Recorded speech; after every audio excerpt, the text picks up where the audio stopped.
नमस्कार, माझे नाव निधी शैलेश शिरकर. माझ्या शाळेचं नाव जिल्हा परिषद शाळा. मी आता पहिली शिकत आहे. माझ्या गोष्टीचं नाव दोघांचे भांडण, तिसऱ्याचा लाभ. दोन मांजरी होत्या. एक होती काळी, दुसरी होती पांढरी. एकदा त्यांना एक मोठा लोण्याचा गोळा सापडला. तो गोळा घेऊन त्या एका झाडाखाली गेल्या. काळी मांजर म्हणाली, सगळे लोणी मी खाणार. पांढरी मांजर म्हणाली, सगळे लोणी मी खाणार.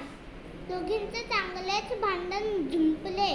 तेवढ्यात तिथे एक माकड आले. ते म्हणाले, मी तुमचं भांडण सोडवतो. मी लोण्याचे 2 सारखे भाग करून देतो. माकडाने लगेच एक तराजू आणला. लोण्याचे 2 गोळे केले. मग एक गोळा एका पारड्यात ठेवला, दुसरा गोळा दुसऱ्या पारड्यात ठेवला आणि वजन केले. एका पारड्यातील गोळा मोठा होता, म्हणून माकडाने त्यातला थोडा भाग खाल्ला. मग परत वजन केले तर दुसरा गोळा मोठा ठरला, म्हणून त्यातला काही भाग माकडाने खाल्ला. असे करता करता लोण्याचे दोन्ही गोळे अगदी लहान झाले.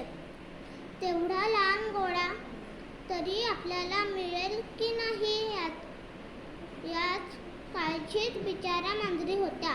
पण माकड फारच लबाड होते. ते म्हणाले, हे पहा मांजरींनो, मी तराजू आणला, लोण्याचे गोळे केले, याचे वजन केले. या सगळ्या मेहनतीचा मोबदला म्हणून हे उरलेले छोटे गोळे माझेच आहेत नाही का? आणि बोलता बोलता माकडाने ते गोळे घट्ट केले. मांजरी टकमका बघतच राहिल्या. आपसातले भांडण मिटवण्यासाठी तिसऱ्याला कधी बोलवू नये, हा धडा